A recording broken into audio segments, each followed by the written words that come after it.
السلام عليكم ورحمة الله وبركاته. الحمد لله رب العالمين والعاقبة للمتقين والصلاة والسلام على المرسلين. أما بعد فأعوذ بالله من الشيطان الرجيم. بسم الله الرحمن الرحيم. إن الذين آمنوا والذين هاجروا وجاهدوا في سبيل الله أولئك يرجون رحمة الله. கண்ணியத்திற்குரிய அல்லாஹ்வின் அடியார்களே, நபி ஸல்லல்லாஹு அலைஹி வஸல்லம் அவர்களின் 10 ஆண்டு கால மதீனத்து வாழ்க்கை என்ற தலைப்பின் கீழாக தொடர்ச்சியாக ஒரு சில செய்திகளை நாம் தெரிந்து கொண்டே வருகின்றோம். குறிப்பாக அல்லாஹ்வின் தூதர் ஸல்லல்லாஹு அலைஹி வஸல்லம் அவர்கள் மதீனாவிற்கு செல்வதற்கு முன்னால் நாம் உற்று நோக்க வேண்டிய 2.5 ஆண்டுகளுடைய செய்தியை ஒவ்வொன்றாக அதில் முக்கியமான சில செய்திகளை கொண்டு நான் எடுத்து வந்திருக்கின்றேன். அந்த செய்திகளைத்தான் 3-4 நாட்களாக நாம் படிக்கின்றோம். அந்த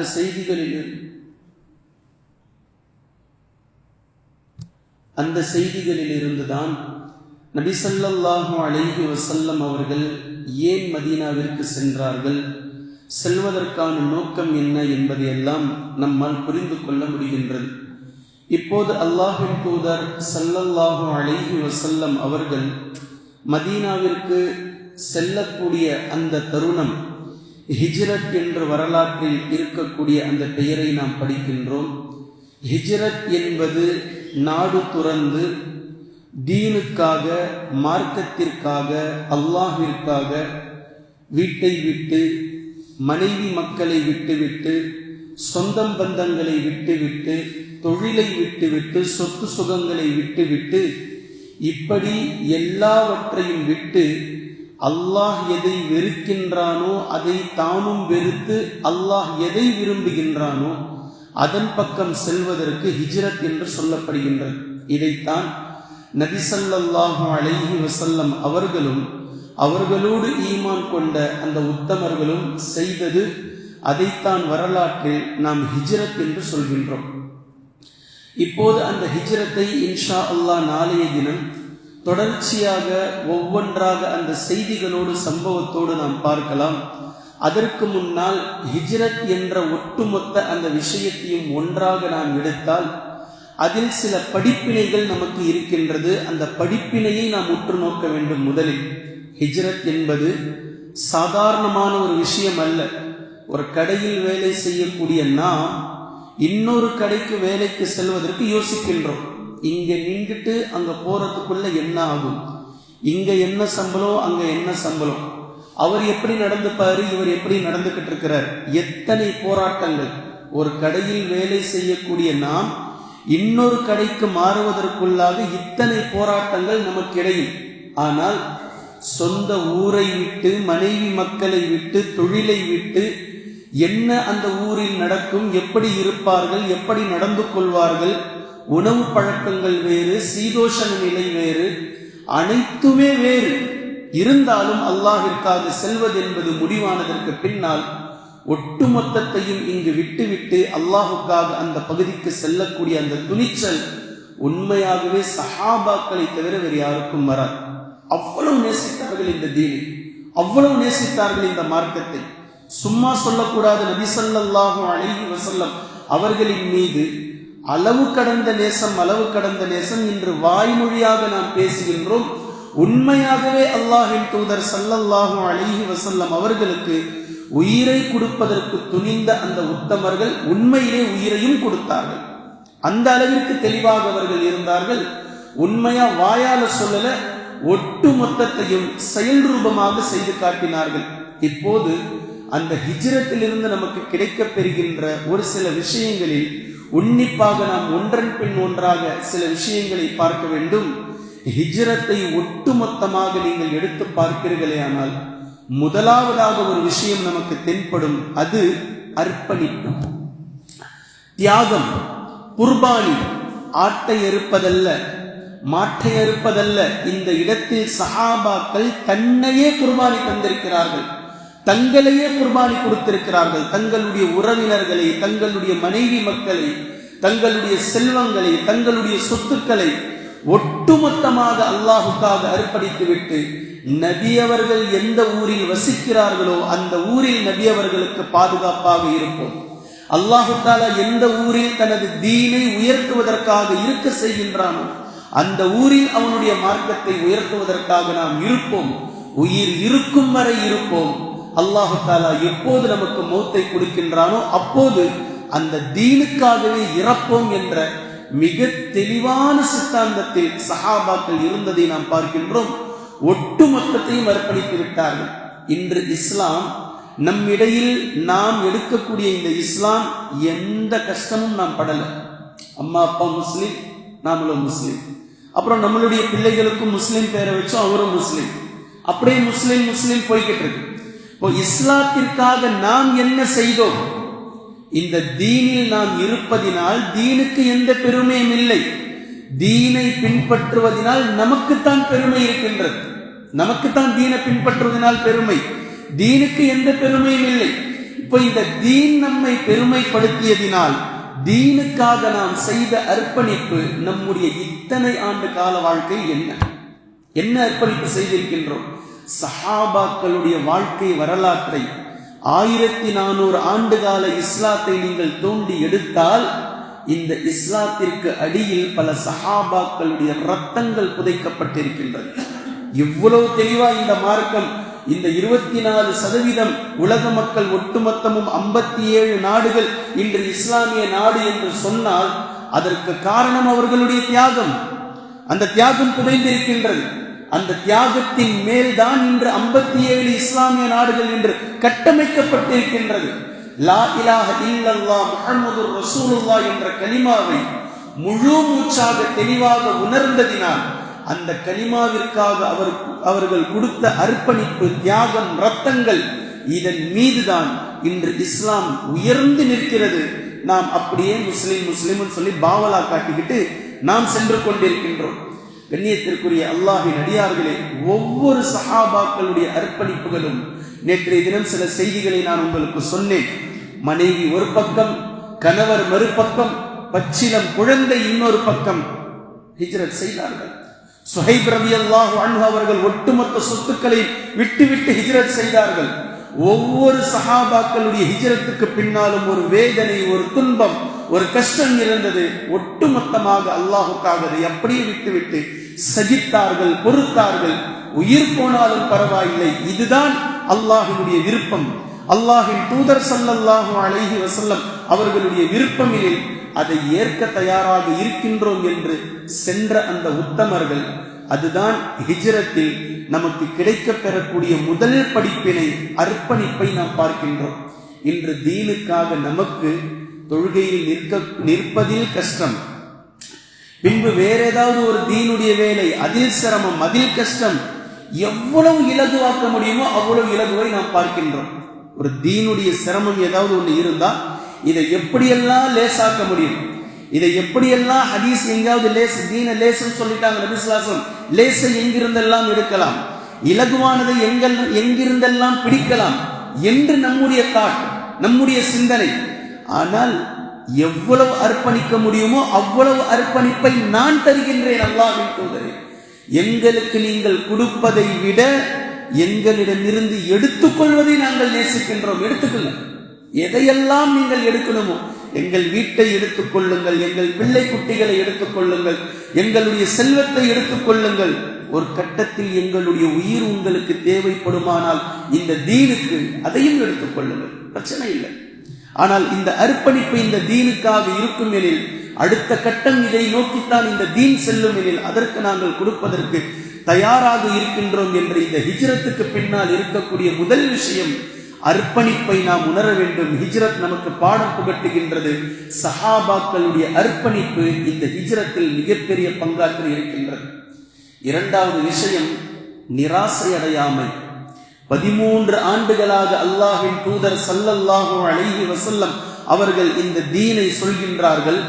லா இலாஹ இல்லல்லாஹ் முஹம்மதுர் ரசூலுல்லாஹ் என்ற கலிமாவை திரும்ப திரும்ப திரும்ப திரும்ப மீண்டும் மீண்டும் இந்த குறைஷி மக்களிடத்தில் எடுத்துரைக்கின்றார்கள். ஆனால் எத்தனை பேர் இஸ்லாத்தை வந்திருப்பாங்கன்னு நீங்க நினைக்கிறீங்க? 13 ஆண்டுகளில் ஒரு 500 பேர் இஸ்லாத்தை தழுவி இருப்பாங்க. அதிகபட்சமா 500 சஹாபாக்கள், இவ்வளவுதான். ஹிஜ்ரத் செய்தது 500 சஹாபாக்கள். ஆனா 10 வருஷம் கழிச்சு திரும்பி வந்தது 1.5 லட்சம் சஹாபாக்கள். எப்படி தீன்? அப்போ 13 ஆண்டுகள் லா இலாஹ இல்லல்லாஹ் முஹம்மது ரசூலுல்லாஹ்வை மீண்டும் மீண்டும் மீண்டும் சொல்லி ஹஜ்ஜுக்காக வரக்கூடிய மக்களிடத்தில் அல்லாஹ்வின் தூதர் ஸல்லல்லாஹு அலைஹி வஸல்லம் அவர்கள் சென்று பேசுவார்கள். அலா ரஜுலுன் யஹ்மிலுனி இலா கௌமிஹி, உங்களில் யாரேனும் இவரை சுமந்து செல்பவர்கள் இருக்கிறீர்களா? என்னை அழைத்து செல்பவர்கள் யாரேனும் இருக்கிறீர்களா? உங்களில் இந்த ஊரில் இந்த மக்கள் இந்த தீனை கேட்பதில்லை. உங்களுடைய ஊருக்கு வந்து லா இலாஹ இல்லல்லாஹ் முஹம்மது ரசூலுல்லாஹ் என்ற பணியை நான் உங்களோடு செய்கின்றேன். யாரேனும் என்னை அழைத்து செல்வீர்களா? ஃபஇன்ன குரைஷன் கத் மனஊனி அன் உபல்லிக கலாம் ரப்பி, என் ரப்புடைய வார்த்தையை இந்த குறைஷி மக்கள் சொல்ல விடாமல் என்னை தடுக்கிறார்கள் இவர்கள். நபி ஸல்லல்லாஹு அலைஹி வஸல்லம் அவர்கள் ஹஜ்ஜுடைய காலத்தில் கபீலாவாக கோத்திரமாக வரக்கூடிய அந்த அந்நிய மக்களிடத்தில் சென்று என்னை அழைத்து செல்வீர்களா உங்களுடைய ஊருக்கு? என்னை அழைத்து செல்வீர்களா உங்களுடைய ஊருக்கு? அல்லாஹ்வினுடைய வார்த்தையை இந்த குறைஷி மக்கள் சொல்வதை விட்டும் என்னை தடுத்துக் கொண்டிருக்கிறார்கள் என்று நபி ஸல்லல்லாஹு அலைஹி வஸல்லம் அவர்கள் 15 கபீலாக்களிடத்தில் கிட்டத்தட்ட பேசியிருக்கிறார்கள். பேச்சுவார்த்தை 15 கபீலாக்கள். எதை தடுக்கிறார்கள்? கலாம் ரப்பி, என் ரப்புடைய வார்த்தையை.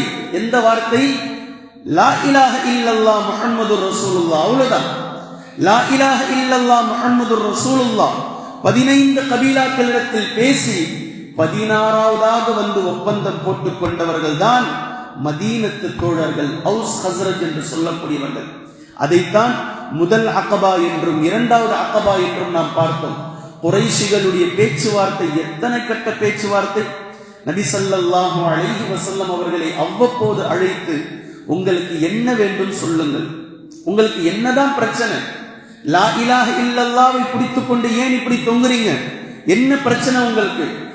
குறைஷி குலத்திலேயே உயர் ரக பெண்ணை உங்களுக்கு திருமணம் செஞ்சு வைக்கணுமா? திருமணம் செஞ்சு வைக்கிறோம். உங்களுடைய சொத்துக்கள் பேங்க் பேலன்ஸ் நிரப்பணுமா? நிரப்புறோம். என்னவெல்லாம் உங்களுக்கு வேண்டும் என்று சொல்லி கடைசியாக சொல்கிறார்கள், மக்காவினுடைய ஆட்சி அதிகாரத்தை உங்களுக்கு தருகின்றோம். இப்ப இங்க தெளிவா புரிஞ்சுக்குங்க, நபி ஸல்லல்லாஹு அலைஹி வஸல்லம் அவர்களும் மதீனாவிற்கு சென்று ஆட்சி தான் செய்ய போறாங்க, அரசியல் தான் செய்ய போறாங்க, அவியல் செய்ய போகல. அதே அரசியல் ஆட்சி அதிகாரம். ஆனா இங்க இவங்க சொல்றாங்க, உங்களுக்கு நாங்கள் ஆட்சி அதிகாரம் தருகின்றோம்.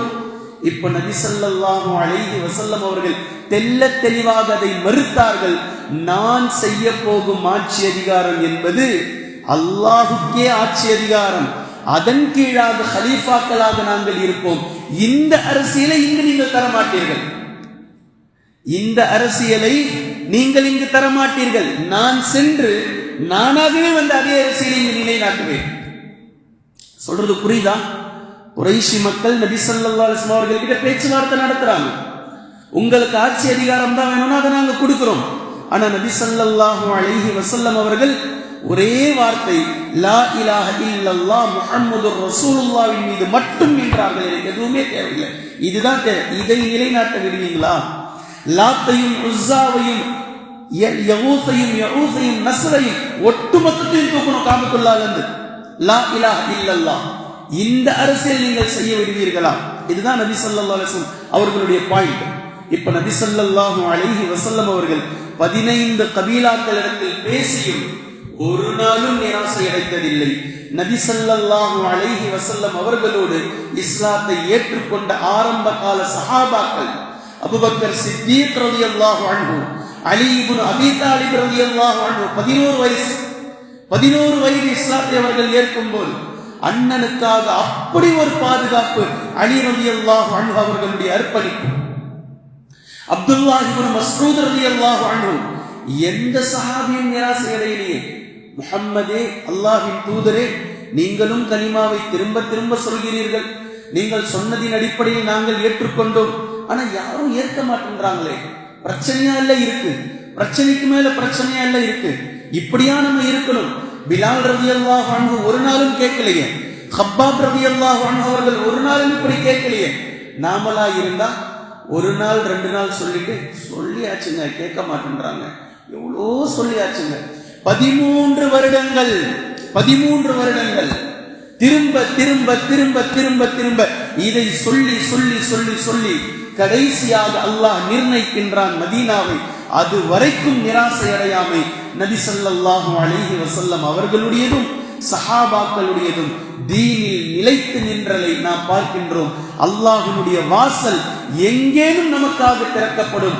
நாம் முட்டி மோதிக்கொண்டிருப்பது ஹலாலான இந்த தீனுடைய காரியமாக இருந்தால் அஞ்ச வேண்டியதே இல்லை, பயப்பட வேண்டியதே இல்லை. துணிந்து மீண்டும் மீண்டும் மீண்டும் மீண்டும் அது குர்ஆன் ஹதீஸுக்கு உட்பட்ட சரியான விஷயமாக இருந்தால் கண்டிப்பாக அல்லாஹ் தஆலா அதற்காக வாசலை திறப்பான். 13 ஆண்டுகள் கழித்து அல்லாஹ் தஆலா மதீனாவின் பக்கம் இந்த ஏகத்துவ பிரச்சாரத்திற்காக லா இலாஹ இல்லல்லாஹ் முஹம்மதுர் ரசூலுல்லாஹ்வை முழுமையாக நிலைநாட்டக்கூடிய ஆட்சி அதிகாரத்தின் இஸ்லாத்திற்காக ஹிலாஃபத்திற்காக அல்லாஹ் தஆலா மதீனாவை திறந்து வைத்தான்.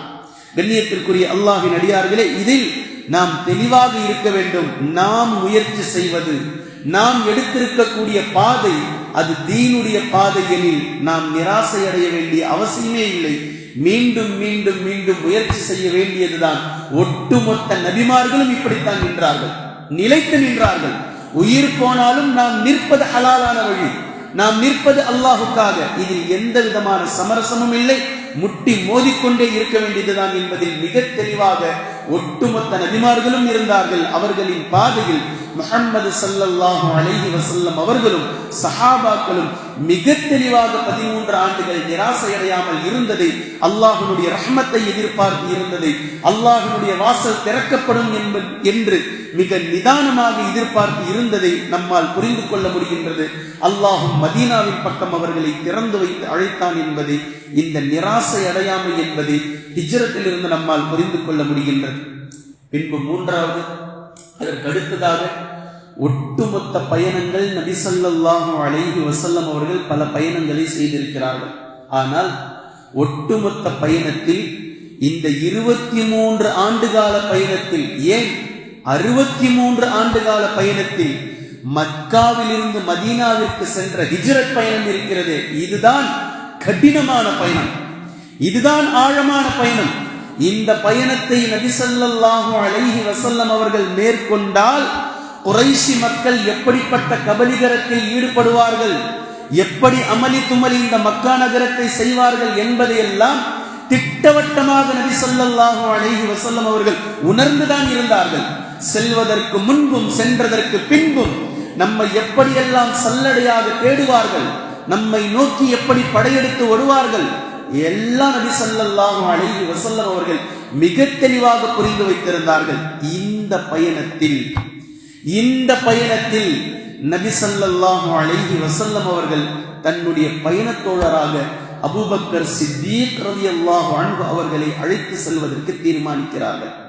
நபி ஸல்லல்லாஹு அலைஹி வஸல்லம் அவர்கள் அழைத்தால் உமர் ரலியல்லாஹு அன்ஹு அவர்கள் வரமாட்டார்களா?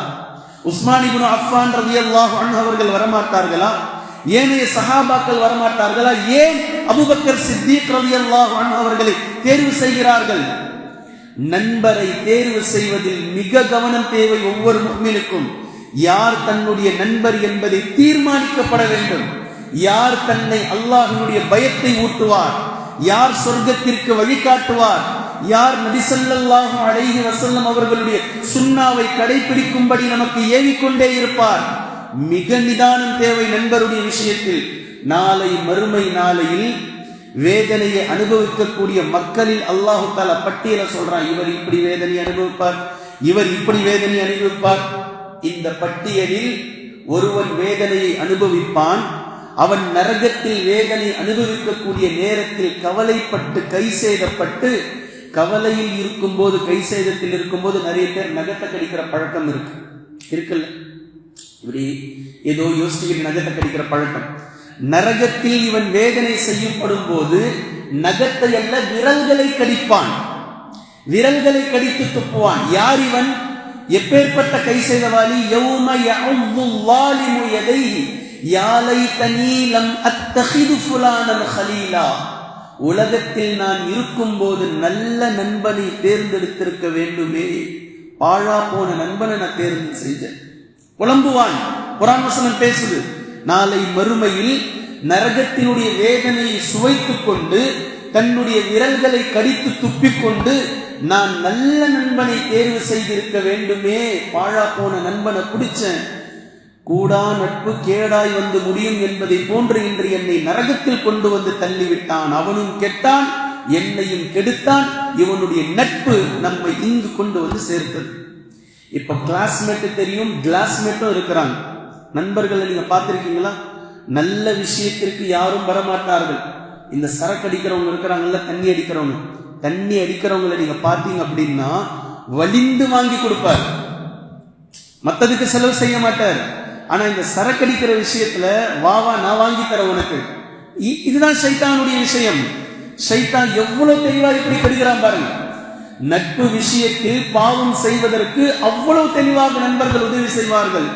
யார் நம்முடைய நண்பராக இருக்கிறார்கள், நாம் யாருக்கு நண்பராக இருக்கிறோம் என்பதை மிக தெளிவாக புரிந்து கொள்ள வேண்டும். நம்மோடு இருப்பவர்கள் எல்லாம் நமக்கானவர்கள் அல்ல, நமக்கானவர்கள் நம்மோடு இருக்க வேண்டிய அவசியமும் இல்லை. இப்ப நபி ஸல்லல்லாஹு அலைஹி வஸல்லம் அவர்களோடு பல சஹாபாக்கள் இருந்தார்கள். ஆனால் நம்முடைய பயணத்தில் நமக்கானவராய் நாம் தேர்ந்தெடுக்கக்கூடிய அந்த தோழர் அபூபக்கர் சித்தீக் ரலியல்லாஹு அன்ஹு அவர்கள் தான் என்பதை நபி ஸல்லல்லாஹு அலைஹி வஸல்லம் அவர்கள் மிக தெளிவாக புரிந்து வைத்திருந்தார்கள்.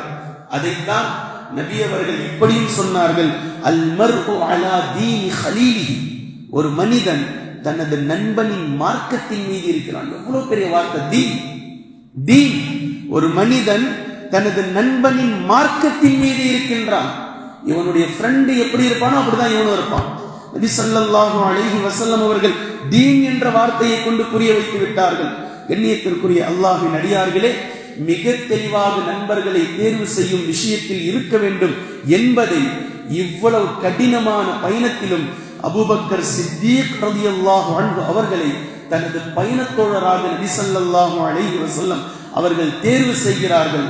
இஜ்மாஉல் உம்மா, இந்த உலகத்தினுடைய ஒட்டுமொத்த யோகோபித்த கருத்து, உலகத்தில் நபி ஸல்லல்லாஹு அலைஹி வஸல்லம் அவர்களுக்கு பின்னால் சிறந்த ஒரு மனிதர் இருக்கிறார் என்றால் அது அபூபக்கர் சித்தீக் ரலியல்லாஹு அன்ஹு அவர்கள் தான். இதில் யாருக்கும் இருவேறு கருத்தில்லை. எப்படி கொண்டுட்டு வந்து காட்டியிருக்கிறாங்க பாருங்க. இந்த பயணத்துல நீங்கள் நண்பராக தேர்வு செய்வதில் மிக கவனம் தேவை என்பதை நபி ஸல்லல்லாஹு அலைஹி வஸல்லம் அவர்கள் ஹிஜ்ரத்தில் நமக்கு புரிய வைத்திருக்கிறார்கள். இதே போன்ற நான்காவது விஷயம், ஒரு முஃமினுடைய வாழ்க்கை திட்டமிடப்பட்டிருக்கின்றது. நான் திரும்பவும் சொல்றேன், எப்ப வேணா எந்திரிக்கலாம், எப்ப வேணா தூங்கலாம், எங்க வேணா போகலாம், எங்க வேணா வரலாம். இது ஒரு முஃமினுடைய வாழ்க்கை அல்ல. ஒரு முஃமினுடைய லைஃப் புரோகிராமிங், அல்லாஹ்வினால் புரோகிராம் செய்யப்பட்டிருக்கின்றது. நீ ஃபஜ்ருக்கு எழ வேண்டும், எந்த வேலையில் ஈடுபட்டாலும் ஃபஜ்ருக்கு பின்னால் லுஹருக்கு பள்ளிவாசலுக்கு ஆஜராக வேண்டும். பின்பு என்ன வேலையில் நீ இருந்தாலும் அசருக்கு நீ ஆஜராக வேண்டும், மக்ரிபுக்கு ஆஜராக வேண்டும், இஷாவிற்கு ஆஜராக வேண்டும். இஷாவுக்கு பின்னால் வெட்டிக்கதையில் இருக்கக்கூடாது, முன்னேறத்தில் உறங்கிவிட வேண்டும். ஒரு முஃமினுடைய புரோகிராமிங் அல்லாஹ் புரோகிராம் செய்யறான். பின்பு உங்களுக்கு இந்த உலகத்தில் மிகப்பெரிய பொறுப்புகள் இருக்கின்றது. லா இலாஹ இல்லல்லாஹ் முஹம்மதுர் ரசூலுல்லாஹ் என்ற கலிமாவை குல் ஹுவல்லாஹு அஹத், அல்லாஹ் ஒருவன் தான் என்று தினம் தினம் மூச்சிறைக்க ஒட்டுமொத்த இறை நிராகரிப்பாளர்களிடத்திலும் நீங்கள் சொல்ல வேண்டும். இந்த உலகத்தினுடைய உங்களுடைய கோல் எங்கெல்லாம் இணை இருக்கின்றதோ அந்த இணையை நீங்கள் துடைத்து எறிய வேண்டும். நாம இணை வைப்பாளர்களை போரிட்டு மீட்கிறதே பெரிய விஷயமா இருக்கு. சொல்றது புரியுதா? இணை வைப்பாளர்களிடத்தில் பேசி புரிய வைப்பதே பெரிய விஷயம். நான் சொல்வது இணை வைப்பை துடைத்தெறிவது. இணை வைப்பை நீங்கள் துடைத்து எறிந்தால் இணை வைப்பாளர்கள் தன்னால் மாறிவிடுவார்கள். இதைத்தான் நபி ஸல்லல்லாஹு அலைஹி வஸல்லம் அவர்கள் செய்தார்கள். கண்ணியத்திற்குரிய அல்லாஹ்வின் அடியார்களே, ஹிஜ்ரத் நமக்கு புரிய வைக்கக்கூடிய நான்காவது விஷயம், ஒரு முஃமினுடைய லைஃப் புரோகிராமிங், திட்டமிடல், பிளானிங் இருக்கணும். சும்மா நான் பாட்டுக்கு 7 மணிக்கு எந்திரிப்பேன், 8 மணிக்கு எந்திரிப்பேன் இல்லை. எழக்கூடிய நேரத்தை அல்லாஹ் நிர்ணயம் செய்திருக்கின்றான். ஃபஜ்ருடைய நேரத்தில் உறங்குவது ஹராம். அந்த நேரம் உறங்குவதற்காக அல்ல, அது எழுந்து அல்லாஹ்வுடைய பரக்கத்தை, அருள்வளத்தை தேடக்கூடிய நேரம். ஒரு முஃமின் அதற்கு மேல் தூங்கக்கூடாது. அந்த நேரம் வரும் வரைக்கும் அவனுக்கு அனுமதி தூங்குவதற்கு. அந்த நேரம் வரும்போது அல்லாஹுக்காக அவன் எழுந்து விட வேண்டும். எழக்கூடிய எழுதல் அல்லாஹுக்காகத்தான் இருக்கும், வேலைக்காக அல்ல. நிறைய பேர் இன்னைக்கு கறிக்கடை வைத்திருக்கிறார்கள், அதற்கு எழுகிறார்கள். நிறைய பேர் இன்னைக்கு டீ கடை வச்சிருக்கிறாங்க, 4 மணிக்கு அதற்காக எழுகிறார்கள். நிறைய பேர் சந்தைக்கு போகணும், அதற்காக 4 மணிக்கு எந்திருக்கிறார்கள். ஆனால் எழும்புதல் என்பது அல்லாஹுக்காக இருக்க வேண்டும். அதனால்தான் ஃபஜ்ர் தொழுகை அதிகாலையில் வைத்தது இஸ்லாம். எழக்கூடிய எழும்புதல் வேறு நோக்கத்திற்காக இருப்பதல்ல ஒரு முஃமினுடைய புரோகிராம். எழக்கூடிய எழும்புதலே ஃபஜ்ருடைய அல்லாஹுக்காக இருக்கணும். இதை இரவிலிருந்து ஸ்டார்ட் ஆகுது. தூங்கும் போதே யா அல்லாஹ் ஃபஜ்ருக்கு நான் எழணும், யா அல்லாஹ் தஹஜ்ஜுக்கு நான் எழணும், இவை இரண்டும் உனக்காக எழும்புதல் என்ற புரோகிராமிங்கோடு அவர் இருக்க வேண்டும் என்பதை, இந்த திட்டமிடலை அல்லாஹ்வின் தூதர் ஸல்லல்லாஹு அலைஹி வஸல்லம் அவர்கள் மிக தெளிவாக இந்த ஹிஜ்ரத்தில் நமக்கு காட்டுகின்றார்கள். கிட்டத்தட்ட ஹிஜ்ரத்து செல்ல போவது இன்று என்றால் 3 வருடங்களுக்கு முன்னால் தாயிஃப் நகரத்திற்கு பின்பில் இருந்து நபி ஸல்லல்லாஹு அலைஹி வஸல்லம் அவர்கள்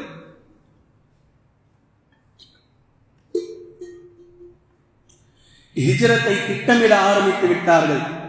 யார் தன்னுடைய பயணத்தோழராக இருக்க வேண்டும், கூட்டமாக செல்வது எப்படி, 3 பேராக செல்வது எப்படி, 2 நபர்களாக செல்வது எப்படி, பெண்கள் எப்படி ஹிஜ்ரத் செய்வது, சிறு பிள்ளைகள் செல்வது எப்படி, ஒட்டுமொத்த பிளானிங்கையும் நபி ஸல்லல்லாஹு அலைஹி வஸல்லம் அவர்கள் தயார்படுத்தினார்கள்.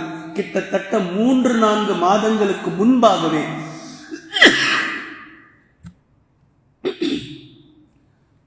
அபூபக்கர் சித்தீக் ரலியல்லாஹு அன்ஹு அவர்கள் தங்களுடைய ஒட்டகத்தை தயார்படுத்தினார்கள். செல்ல போகும் ஹிஜ்ரத்துக்காக தங்களுடைய ஒட்டகத்தை நபி ஸல்லல்லாஹு அலைஹி வஸல்லம் அவர்கள் தயார்படுத்தியதை நாம் பார்க்கிறோம். செல்லக்கூடிய பாதையில் யார் உணவை கொண்டு வர வேண்டும், செல்லக்கூடிய அந்த அடிச்சுவற்றை யார் கலைக்க வேண்டும், இங்கிருந்து சென்று தங்குவது எப்படி, அங்கிருந்து மீண்டும் மதீனாவிற்கு வெளியே தங்குவது எப்படி, மதீனாவிற்கு செல்வதற்கு மக்காவில் இருந்து நிதர்சனமான வழிகள், நிதானமான வழிகள் இருந்தாலும் எப்படி அவர்களை ஏமாற்றி வெவ்வேறு வழியாக செல்வது, ஒட்டுமொத்தத்தையும் நபி ஸல்லல்லாஹு அலைஹி வஸல்லம் அவர்கள் பிளானிங்க்கு மேல் பிளானிங் பண்றாங்க. கிளம்பக்கூடிய அன்று இரவு தன்னுடைய படுக்கையில் தனக்கு பதிலாக அலி இப்னு அபீ தாலிப் ரலியல்லாஹு அன்ஹு அவர்களை படுக்க வைக்கிறார்கள். எவ்வளவு பெரிய திட்டமிடல் பாருங்க. நபி ஸல்லல்லாஹு அலைஹி வஸல்லம் அவர்கள் அபூபக்கர் அவர்களை படுங்கள் என்று சொன்னால் மறுப்பார்களா? உமர் இப்னுல் ஹத்தாப் ரலியல்லாஹு அன்ஹு அவர்களை நீங்கள் படுத்துக் கொள்ளுங்கள் என்று சொன்னால் மறுக்கப் போகிறார்களா? எல்லா சஹாபாக்களும் நபி ஸல்லல்லாஹு அலைஹி வஸல்லம் அவர்களுக்காக உயிரை கொடுப்பதற்கு துணிந்தவர்கள் தான். நபி அவர்களுடைய செய்கை போதும் தங்களுடைய உயிரை துச்சமாக கருதுவதற்கு துணிந்தவர்கள் தான். பின்பு ஏன் அலி இப்னு அபீ தாலிப் ரலியல்லாஹு அன்ஹு அவர்களை நபி அவர்கள் தனது படுக்கையில் நியமிக்கிறார்கள்? யார்? அலி இப்னு அபீ தாலிப் ரலியல்லாஹு அன்ஹு அவர்கள் யார்? தனது ஈரக்கொலை என்று யாரை பார்த்து சொன்னார்களோ நபி ஸல்லல்லாஹு அலைஹி வஸல்லம் அவர்கள் அந்த ஃபாத்திமா ரலியல்லாஹு அன்ஹா அன்பு மகளின் கணவர் தனது மருமகனை தனது படுக்கையில் படுக்க வைக்கிறார்கள். கலம் என்று வரும்போது, தலம் என்று வரும்போது தனக்காக உயிர் போகக்கூடிய முதல் உயிர் தனது குடும்பத்தின் உயிராக இருக்கட்டும். பிரச்சனை ஏதாவது இந்த படுக்கையில் இருப்பவருக்கு ஆனால் அது நண்பர்களுக்கோ சஹாபாக்களுக்கோ தீனை ஏற்று வந்தவர்களுக்கோ இல்லை. முதல் உயிர் எனது மருமகனுக்கு போகட்டும். மருமகனுடைய உயிர் போனால் மகள் விதவையாக இருப்பாள், பிரச்சனை இல்லை. இந்த தீனுக்காக போகக்கூடிய முதல் உயிர் இங்கு இருக்கட்டும். தனது குடும்பத்தில் தனது இரத்த பந்தத்தில் இருந்து துவங்குகின்றார்கள். எப்படிப்பட்ட தலைவர் பாருங்கள், எப்பேற்பட்ட தலைவர் அல்லாஹ்வின் தூதர் ஸல்லல்லாஹு அலைஹி வஸல்லம் அவர்கள் என்பதை பாருங்கள். எப்படி திட்டமிடலை செய்திருக்கிறார்கள் என்று பாருங்கள். இன்று இரு இயக்க தலைவர்கள் ஒன்று சேர்வதில் நமக்கு எவ்வளவு பிரச்சனைகள் இருக்கின்றது. சிஏஏ பிரச்சனையில 33 லெட்டர் பேட் கொண்ட இயக்கங்கள் போராட்டம் மார்பாட்டம் செய்கின்றது. ஆனால் அந்த 33 சேர்ந்து ஒன்றாக இருந்தால் எவ்வளவு பெரிய பலம் இருக்கும். ஆனால் 33 தனித்தனியாக ஒவ்வொரு பேரை குறிப்பிட்டு இங்கு பாருங்கள், அல்லாஹ்வின் தூதர் ஸல்லல்லாஹு அலைஹி வஸல்லம் அவர்கள் தனித்தனியாக இருந்த கபீலாக்களை ஒன்றிணைக்கிறார்கள். அவுஸ், ஹஸ்ரஜ், அன்சாரிகள், முஹாஜிரீன்கள், இங்கு இருக்கக்கூடிய குறைஷ் எத்தனை கிளைகள் இருக்கின்றதோ ஒட்டு மொத்தத்தையும் லா இலாஹ இல்லல்லாஹ் முஹம்மதுர் ரசூலுல்லாஹ் என்ற கலிமாவின் கீழ் ஒரே ஜமாத்தாக கொண்டு வருகிறார்கள். இது ஒரு தலைவருடைய பிராட் மைண்ட். இருப்பதை பிளப்பதல்ல தலைவர்களுடைய வேலை. சிதறி கிடப்பதை ஒன்றுபடுத்துவது எப்படி? ஒன்றுபடுத்தினார்கள் நபி ஸல்லல்லாஹு அலைஹி வஸல்லம் அவர்கள். இந்த ஹிஜ்ரத்துக்கு பின்னால் கண்ணியத்திற்குரிய அல்லாஹ்வின் அடியார்களே, திட்டமிடல் என்பது ஒரு முஃமினுடைய பண்பாக இருக்க வேண்டும். திட்டமிடாமல் செய்யக்கூடிய எந்த ஒன்றையும் அல்லாஹ் தஆலா விரும்புவதில்லை. திட்டமிடல் என்றால் என்ன என்பதை இந்த ஹிஜ்ரத்தில் நபி ஸல்லல்லாஹு அலைஹி வஸல்லம் அவர்களுடைய புத்தி கூர்மையை மிக தெளிவாக யோசித்து அல்லாஹ்வுடைய பிளானிங்கை வெளிப்படுத்தினார்கள் என்பதை நம்மால் புரிந்து கொள்ள முடிகின்றது. இதே போன்று நபி ஸல்லல்லாஹு அலைஹி வஸல்லம் அவர்கள் சென்றதற்கான மிக தெளிவான நோக்கம் தங்களுடைய கொள்கை உறுதி என்ன என்பதை பறைசாற்றிவிட்டார்கள். 13 ஆண்டுகளாக குறைஷ் மக்கள் என்னென்னமோ பேசி பார்த்தார்கள், என்னென்னமோ சொல்லி பார்த்தார்கள், என்னென்னமோ திட்டினார்கள், பைத்தியம் என்றார்கள், குறி சொல்பவர் என்றார்கள், குர்ஆனை கட்டுக்கதை என்றார்கள். எதை பற்றியும் கவலைப்படவில்லை. நபி ஸல்லல்லாஹு அலைஹி வஸல்லம் அவர்கள் லா இலாஹ இல்லல்லாஹ் முஹம்மது ரசூலுல்லாஹ், இதை கொண்டு அல்லாஹ் என்ன நாடுகின்றானோ அதை எவ்வளவு தூரம் உயிர் இருக்கும் வரை நான் கொண்டு செல்வேனோ அவ்வளவு தூரம் நான் கொண்டு செல்வதற்காக போராடி கொண்டே இருப்பேன், முயற்சி செய்து கொண்டே இருப்பேன் என்பதனுடைய மிக அழகான ஒரு வெளிப்பாடுதான் இந்த ஹிஜ்ரத் என்பதையும் நம்மால் புரிந்து கொள்ள முடிகின்றது. இதே போன்ற 6வது மிக தெளிவான விஷயம் தவக்குல் என்பதை நம்மால் பார்க்க முடிகின்றது. சாதாரண தவக்குல் அல்ல. சஹாபாக்கள் இங்கிருந்து கிளம்பி அங்கு செல்கிறார்கள். அங்கு என்ன ஆக போகின்றது, எப்படி இருக்க போகின்றோம், என்ன நடக்கும், எப்படி சாப்பாடு, எப்படி பேச்சுவார்த்தை, எப்படி தொழில், எப்படி வீடு, எப்படி ஒன்றும் தெரியாது, எதுவும் தெரியாது. தவக்குலுக்கு நீங்கள் எடுத்து பார்த்தீர்களானால் இப்படிப்பட்ட சம்பவங்கள் தான் இருக்கின்றது. மூசா அலைஹிஸ்ஸலாம் அவர்கள் எகிப்திலிருந்து மதியனுக்கு செல்லும் போது எப்படி தவக்குல் வைத்தார்களோ, ரப்பி இன்னி லிமா அன்ஸல்த இலைய மின் கைரின் ஃபகீர். மதியனுக்கு போனாங்க, யா அல்லாஹ், இந்த ஃபகீர் எப்படி பேசுறாங்க பாருங்க. மூசா நபி, ஃபகீராக இருக்கின்றேன் நான், எதை நீ நலவாக எனக்கு கொடுப்பாயோ அதன் பக்கம் தேவையுடைய ஃபகீராக இருக்கின்றேன் நான். மூசா அலைஹிஸ்ஸலாம் அவர்கள் பேசிய வார்த்தை, கேட்ட துஆ, அல்லாஹ்வின் மீது மட்டுமே தவக்குல் வைத்து சென்றார்கள். காலையில் கேட்ட துஆ மதியம் ஈவினிங்குள்ளாக லைஃப் செட்டில்மெண்ட் ஆகிட்டான் அல்லாஹ் தஆலா. திருமணம் முடிச்சு வச்சு, ஜாபு கொடுத்து, வீடு கொடுத்து, தொழிலை கொடுத்து, ஒட்டுமொத்தமும் முடிஞ்சு போச்சு. அஸ்ஹாபுல் கஹ்ஃப் தங்களுடைய ஊரில் இருந்து கிளம்பி 3 நாட்கள் பயண தூரத்தை மேற்கொண்டு குகைக்குள் சென்று ஒரே ஒரு துஆ, ரப்பனா ஆதினா மின் லதுன்க ரஹ்மா வஹய்யி லனா மின் அம்ரினா ரஷதா. யா அல்லாஹ், உன் புறத்திலிருந்து எங்களுக்கு நீ பிரத்யேகமான உன் கருணையை தருவாயாக, எங்களுடைய காரியங்களை நீ சீர்படுத்தி வைப்பாயாக. என்ன செய்ய போறோம், என்ன பண்ண போறோம் தெரியல, உன் மீது மட்டுமே தவக்குல் வைத்து நாங்கள் வந்திருக்கின்றோம். அவர்கள் நினைத்து கூட பார்த்திருக்க மாட்டார்கள். கியாமத் நாள் வரைக்கும் அஸ்ஹாபுல் கஹ்ஃப் குர்ஆனிலே இடம் பிடித்து வரக்கூடிய ஒட்டுமொத்த சந்ததிகளுக்கும் அவர்கள் முன்னுதாரணமாக, ஹிஜ்ரத்திற்கு துவக்கமாக அவர்கள் இருப்பார்கள் என்பதை அவர்கள் நினைத்து கூட பார்த்திருக்க மாட்டார்கள். இது அல்லாஹ் அவர்களுக்கு கொடுத்த மகத்தான சிறப்பு. இதே போன்றுதான் சஹாபாக்கள் தவக்குல் என்ற வார்த்தைக்கு பூசினால், உருவம் கொடுத்தால், இது இந்த சஹாபாக்களுடைய தியாகங்கள் தான் இருக்கும். என்ன நடக்கப் போகின்றது என்று எதுவுமே தெரியாமல் நபி ஸல்லல்லாஹு அலைஹி வஸல்லம் அவர்களோடு சென்ற இந்த விஷயம், நபி ஸல்லல்லாஹு அலைஹி வஸல்லம் அவர்களும் மக்காவிலிருந்து கிளம்பி மதீனாவிற்கு போகக்கூடிய இடத்தில் ஜுஹ்ஃபா என்ற இடத்தில் கஅபாவை திரும்பி பார்த்தார்கள். நபி ஸல்லல்லாஹு அலைஹி வஸல்லம் அவர்களுடைய உள்ளம் உருகியது. இந்த பாயிண்ட நல்லா நோட் பண்ணுங்க. நபி ஸல்லல்லாஹு அலைஹி வஸல்லம் அவர்களுக்கு கவலை அதிகமானது. தனது சொந்த ஊர், சொந்த மண் காபா எந்த பூமியில் இருக்கிறதோ இந்த பூமியை விட்டு இந்த பாவிகள் என்னை ஆக்கிவிட்டார்களே, செல்லக்கூடிய நிலைமைக்கு ஆக்கிவிட்டார்களே என்று நபி ஸல்லல்லாஹு அலைஹி வஸல்லம் அவர்களுடைய உள்ளம் உருகக்கூடிய நேரத்தில், உள்ளம் அழும் நேரத்தில் ஜிப்ரீல் அலைஹிஸ்ஸலாம் அவர்கள் இறங்கி இன்னல்லதி ஃபரத அலைக்கல் குர்ஆன லராதுக இலா மஆத் சூரத்துல் கஸஸுடைய இந்த வசனத்தை இறக்கினார்கள். என்ன பொருள்? நோட் பண்ணுங்க இந்த ஆயத்தை. நான் குறிப்பிட்டு சொல்லிக்கிட்டு வர மதீனாவுக்கு ஏன் போறாங்கன்றது, அதுல இந்த பாயிண்டை எடுங்க.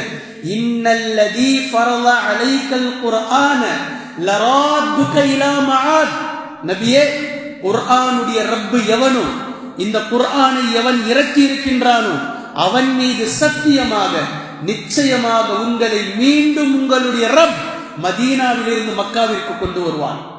அல்லாஹ் வாக்கு கொடுக்கிறான், அல்லாஹ் வாக்களிக்கின்றான்.